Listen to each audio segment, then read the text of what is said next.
في الذكرى 28 لزواجهما رشيد الوالي يطلب يد زوجته من جديد.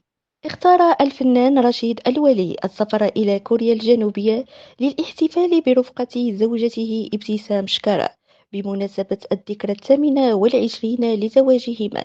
وسافر رشيد الوالي إلى كوريا الجنوبية للاحتفال بذكرى زواجه مع زوجته بعد أن قضت الأخيرة شهرا خارج المغرب بسبب سفرها إلى الصين لإتمام دراستها في جامعة فودان بشنغهاي.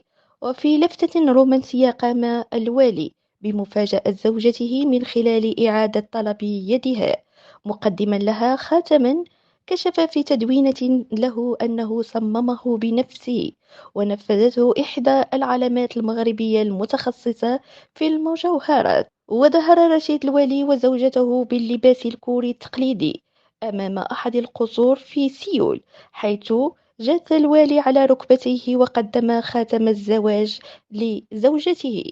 وشارك الوالي هذه اللحظة الرومانسية مع متابعيه عبر حسابه الرسمي معلقا عليها: شكرا لمرافقتي وتحملي وكل الحب طيلة 28 سنة.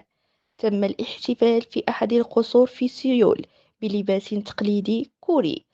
في بعض الأحيان الثمن يكمن في المجهود، وقيمة الشيء تكون مع الوقت غالية لأنها تمثل لحظات نسرقها من الزمن. أعرف أنه سيكون من بينكم من يعلق بالسلب وقد يقول إحنا من، لكنني أشارك لحظاتنا مع من يحبنا ونتمنى له الخير، واللي نواشي حاجة يعطيه ربي على قد نيته. أكان هذا بمناسبة مرور 28 سنة على بداية رحلتنا، والجميل فيها أننا نعيشها لا نفكر في النزول منها.